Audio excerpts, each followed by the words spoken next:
Kata para ulama rahimahum wa ta'ala, di antaranya adalah Al-Imam Al-Mawardi dalam kitabnya Adabud Dunya Waddin, orang kalau mau ngomong hendaknya memikirkan 4 faktor.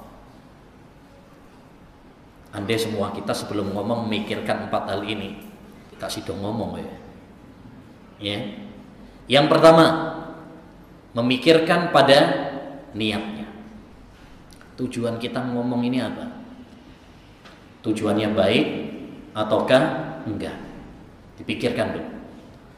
Karena innamal a'malu bin niat. Setiap amal itu tergantung kepada niatnya. Sebuah ungkapan, semanis apapun tutur katanya, kalau niatnya busuk, maka akan busuk. Semuanya tergantung kepada niat. Ya.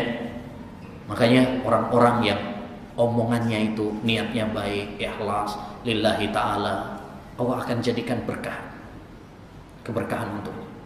Lihat ya, ada orang bertanya kepada Syekhul Islam Taimiyah rahimahullah, jadi kitab. Nanya jadi kitab. Berarti pertanyaannya apa? Berbarokah. Berbarokah. Itu menunjukkan ya, orang kalau omongannya baik, niatnya baik, diberkahi oleh Allah Subhanahu wa taala. Ya, pernah ada seorang gurunya Imam Bukhari pernah mengatakan, andai saja salah seorang di antara kalian mengumpulkan hadis-hadis yang sahih dengan sebab omongan gurunya tersebut, yaitu Ishaq bin Rahawai, Imam Al-Bukhari bersemangat untuk mengumpulkannya. Jadilah beliau menulis sebuah kitab namanya Sahih Bukhari. Barokah. Ya. Pernah gurunya Imam Az-Zahabi ngomong sama Imam Az-Zahabi, khattuka khattul muhaddisin. Tulisanmu ini mirip kayak ahli hadis. Masya Allah, kata Imam Az-Zahabi, itulah yang menyebabkan saya semangat belajar hadis. Ya, jadi omongan yang baik akan menjadi berkah bagi seseorang. Ya, maka jangan remehkan ucapan. Yang kedua, ma'asyiral muslimin, yang perlu kita pikirkan dalam ungkapan itu, dalam omongan itu adalah ya, omongan kita ini baik atau enggak. Ya. Kata Allah Subhanahu wa taala, wa qulu lin-nasi husna. Berkatalah kepada manusia itu omongan yang baik. Jangan sampai omongan-omongan yang kotor, yang melukai perasaan seseorang.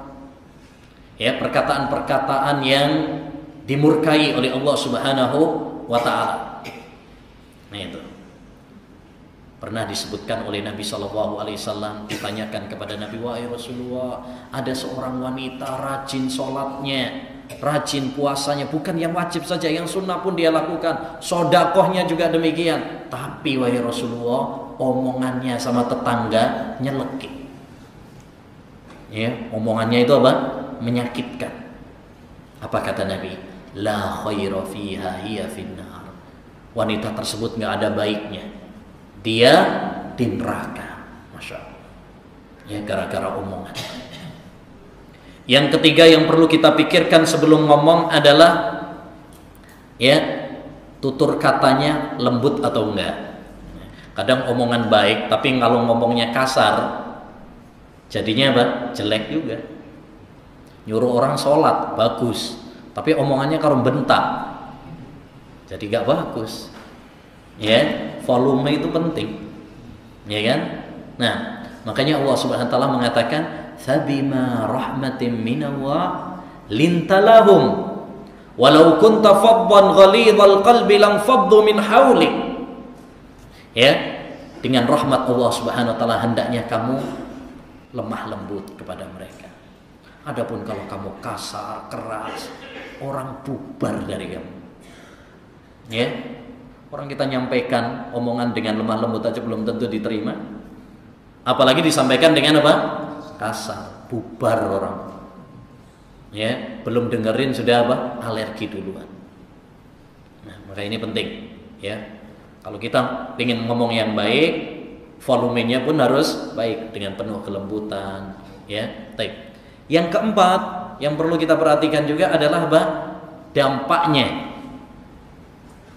Kadang niatnya baik, omongannya baik, lemah lembut, tapi yang perlu kita pikirkan juga adalah dampaknya. Kita ngomong ini dampaknya baik ataukah dampaknya apa? Buruk. Kalau memang menimbulkan lebih buruk, maka tidak diperkenankan. Ya, tidak diperkenankan. Kalau memang menimbulkan yang lebih buruk.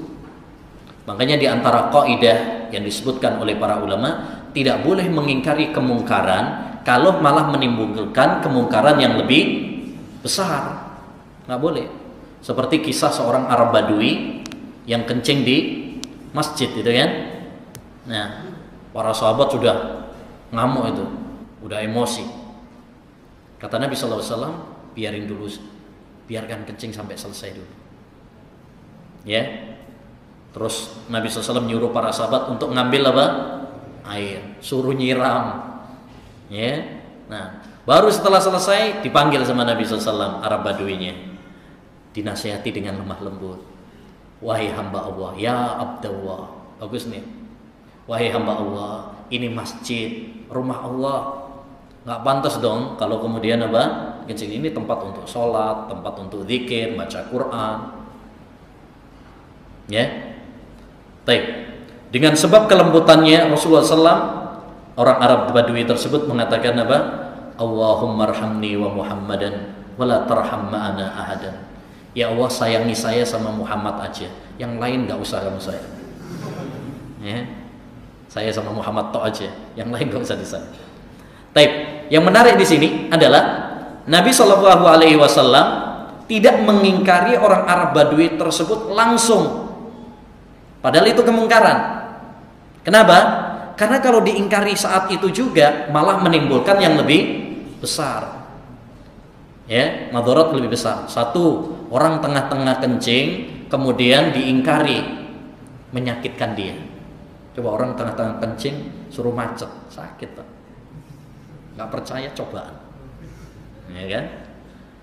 Tengah-tengah kencing kemudian ditegur, sakit. Yang kedua, kalau Nabi menegur saat itu juga, nanti malah kececeran kemana-mana.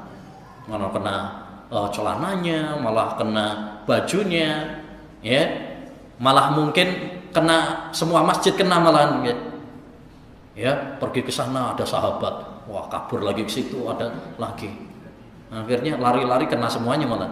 Mestinya cuma di ujung toh, ini malah kena, ya, semuanya. Makanya Nabi SAW di situ tidak mengingkari, karena kalau diingkari akan menimbulkan yang lebih besar. Ya, begitu juga dalam masalah lisan.